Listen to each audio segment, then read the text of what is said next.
Yo, what's up guys? So Raid just dropped some brand new champions, and you already know what that means. It's time to find out if these are the next meta breakers, or just some shiny bait to fill up your vault. We've got some wild designs, some crazy skill sets, and a few surprises that might shake things up big time. So let's jump straight in and see if these new champs actually live up to the hype, or if Plarium's just flexing on us again. Before we jump into the actual video, I gotta tell you, I've been diving into another insane RPG game right here on the channel. So if you've been thinking about checking out Raid Shadow Legends, or maybe starting a fresh account, this is the perfect time to do it. Just use my special link down in the description. You'll start off strong with Elenaril as your sign-up legendary, and Michelangelo as your 7th day reward. And here's the best part. If you use the promo code Dessert Queen, you'll also get 2 Hanorrak, another crazy legendary champion, completely free. And that's not all. They've even tossed in some awesome epic champions as you level up. So seriously, what are you waiting for? Go grab Raid using the link below, jump in and support the channel. Alright, now let's get into the video. Alright, let's talk about Klaazag Keyhulk, and man, this dude is an absolute menace. This guy doesn't just fight you, he punishes you for even showing up. Every single debuff he throws out just twists the battle further and further in his favor. It's like, the more you try to stand up against him, the faster he drags you down. Ogryn style. Now, Klaazag isn't your typical hit hard and hope kind of champ. Nah, he's that all-round powerhouse that does a bit of everything. Team support, control, heavy debuffs, and a passive that literally eats away enemy HP. And this passive? It's not a gimmick. It actually hurts. For every single debuff he places, his passive triggers damage equal to 1% of the enemy's max HP. And that stacks all the way up to 10%. That's basically free HP burn type damage every single turn just because he exists on the field. Whether you're running Hydra, Doom Tower bosses, or Chimera, Klaazag makes those fights look so much smoother. But it doesn't stop there. Klaazag's got protection covered too. His A3 is nuts. He slaps Taunt on himself for 2 turns, and then gives unkillable and counterattack to your entire squad. Like, come on! That's just ridiculous value.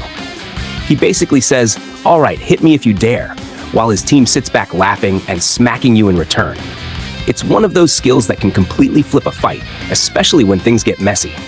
And when the enemies do take the bait, that's when it gets real fun, because Klaazag's A1 kicks in, letting him transfer debuffs and apply true fear. That combo is straight up toxic in the best way possible. Against bosses like Dragon, he can send poisons right back. Against Chimera's Ram form, he just shrugs off the chaos and punishes hard. It's one of those champions you bring into any tough fight, and suddenly the entire run feels 10 times easier.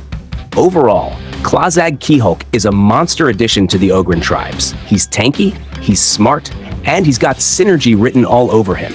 Those irresistible debuffs crush bosses, that steady passive damage keeps the pressure up, and that mix of protection and utility makes him feel like a full support tank hybrid rolled into one absolute unit.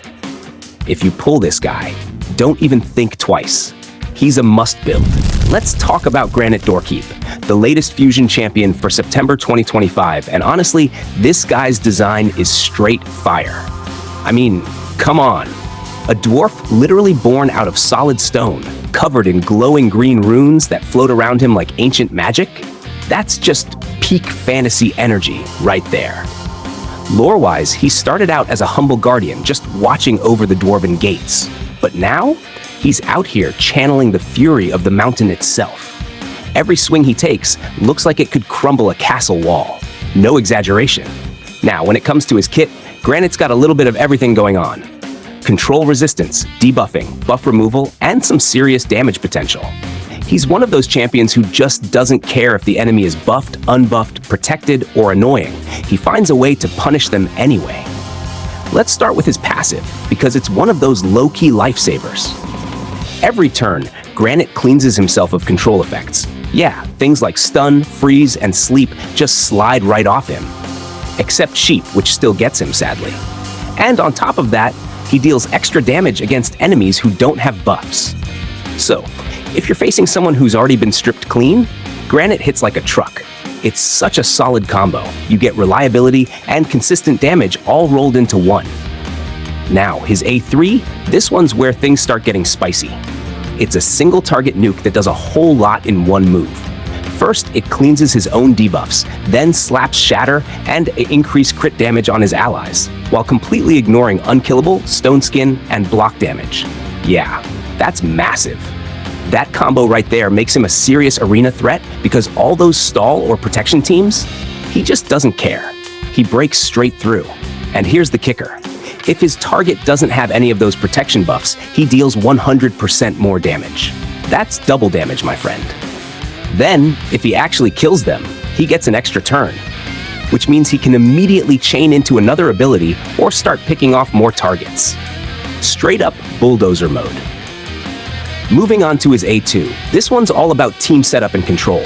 He places increased accuracy on all allies, which is huge for landing those clutch debuffs, and throws out decreased DF and block buffs on enemies. That right there makes him super valuable in PvE, especially against bosses like Hydra or Chimera, where buff control is everything. Plus, the combo of decreased DEF and boosted accuracy just makes your whole team's damage go way up.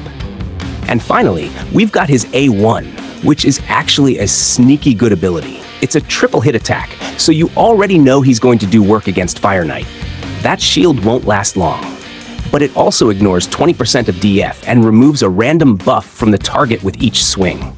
So even his basic attack keeps the pressure on and chips away at enemy advantages. Overall, Granyt Doorkeep feels like one of those rare fusion champs that's actually worth building. He's not just a collector's piece, he's genuinely useful across the board. Arena, Hydra, Doom Tower, Fire Knight, you name it, this dude's got value. He's tough, reliable, and he hits way harder than you'd expect from a Stone Guardian. Definitely a top-tier pickup for anyone who loves tanky, utility-heavy champions that still bring real punch to the table. Next up, we've got Hilda Arnorndottr, and let me just say, this dwarf does not play around. Hilda lives for chaos. The more the fight gets messy, the stronger she becomes. She feeds off debuffs, like they're her morning coffee, turning every little weakness on the enemy's side into a reason to smack harder. She's the latest epic to join the Dwarves faction, dropping as part of the Granyt Doorkeep fusion. And honestly, she's one of those epics that could sneak up on people. Don't let that epic tag fool you. She's got serious potential in both PvE and PvP. So here's the deal. Hilda's all about mixing damage and control. She thrives when enemies are debuffed and turns that pressure into huge damage numbers. Her A3 is the big opener here. She drops an increased ATK buff on the whole team, then smashes everyone with an AoE hit that's got a 60% chance to stun. Yeah, that's a lot of crowd control. And what makes it even better is how it sets up her passive. Whenever an enemy is under her stun or heal reduction debuffs, all your allies deal 15% more damage to them. That's a straight team-wide damage boost just for doing what she already does. It's clean, it's simple, and it makes her super useful for faction wars, Doom Tower, and even PvP if you're trying to climb a bit higher. Now, her A2, that's where things start to really heat up. It's a double-hitting single-target attack that deals 10% extra damage for every debuff on the enemy, scaling all the way up to 100%. So, if you stack her with champs that throw out a bunch of debuffs, this skill turns into a mini-nuke. And to make it even better, she also throws on heal reduction, which ties right back into her passive for that extra team damage boost. This move absolutely shreds bosses like Amius, Fire Knight, or the Nether Spider. Basically any fight where you're loading the enemy up with debuffs. She just steps in and cashes in on all that work. Then we've got her A1, and honestly, it's one of those basics that quietly puts in work. It's a triple hit attack, which instantly makes her great for Fire Knight's shield. Each hit also ignores 10% DF, so even her basic slaps harder than it looks. But the real bonus? Every critical hit has a chance to steal a buff, and that's huge, especially against bosses like Amius, who love to flip debuffs into buffs. She can literally strip those away before things get ugly. So yeah, overall, Hilda Arnorndottr is one of those sleeper epics that people might overlook at first, but she brings real value. You're getting strong control, high damage potential, and great synergy for debuff-heavy teams. She's perfect for boss fights, dungeon runs, or even some arena setups if you build her right. If you're doing the fusion, definitely don't skip her. She's way more than just a filler epic. Let's talk about Gladewulf. And man, this dude looks straight out of a fantasy legend. Imagine prowling through the misty forest at night, and out of nowhere, you hear this haunting howl echoing through the trees. Yeah, that's Gladewulf coming for you. He's got that whole spirit of the forest vibe going on. Part guardian, part hunter, and he doesn't mess around when someone steps into his woods. Lore-wise, he's the Sylvan Watcher's answer to anything foolish enough to trespass the Mistwood. He's both protector and predator, which pretty much sums up his entire playstyle. He defends his team, controls the enemy, and keeps that perfect balance between offense and defense. Now let's get into what makes Gladewulf stand out. Because for a rare, this guy is seriously impressive. He's built around control and protection, and he's easily one of the stronger rares we've seen added to Raid in a while. Let's start with the fun part, his A2. This is where the control magic happens. He's got a 75% chance to place Provoke on all enemies. Yeah, AoE Provoke on a rare. That's huge. That kind of utility makes him a perfect fit for Doom Tower, Faction Wars, and even the Cursed City. Basically anywhere you need crowd control, Gladewulf steps up and takes charge. He locks enemies down so your team can do their thing safely. Then there's his A1, and honestly, it's way better than you'd expect from a rare. It's a triple hit attack on a single target, and each hit has a chance to apply decreased speed. That's just nasty for bosses like Fire Knight, since it breaks the shield quickly and slows him down, and it even helps counter the Iron Twin's passive. His chance to apply the debuff is solid, and with that 30% decreased speed version, it's just super consistent across the board. But the real charm of Gladewulf? It's in his protection setup. His A3 places ally protection on all allies and gives himself counterattack. That's a slick combo. He takes hits for the team, and every time he's attacked, he's swinging back with that A1 to slap on even more decreased speed. It's like he's constantly saying, yeah, go ahead and hit me, see what happens. And just to make sure he doesn't crumble under all that pressure, his passive kicks in perfectly. He takes 5% less damage for each ally under his ally protection. So if the whole squad's covered, that's a 20% damage reduction right there. That's some top-tier sustain for a rare champion. Overall, Gladewulf is one of those rares that just feels way better than his rarity suggests. You get control, crowd management, protection, and self-sustain, all in one well-designed package. He's the kind of champ that can carry his weight in multiple areas: Doom Tower, Cursed City, Faction Wars, and of course Fire Knight. So yeah, if you manage to pull this guy, don't sleep on him. Build him up, gear him right, and he'll surprise you big time.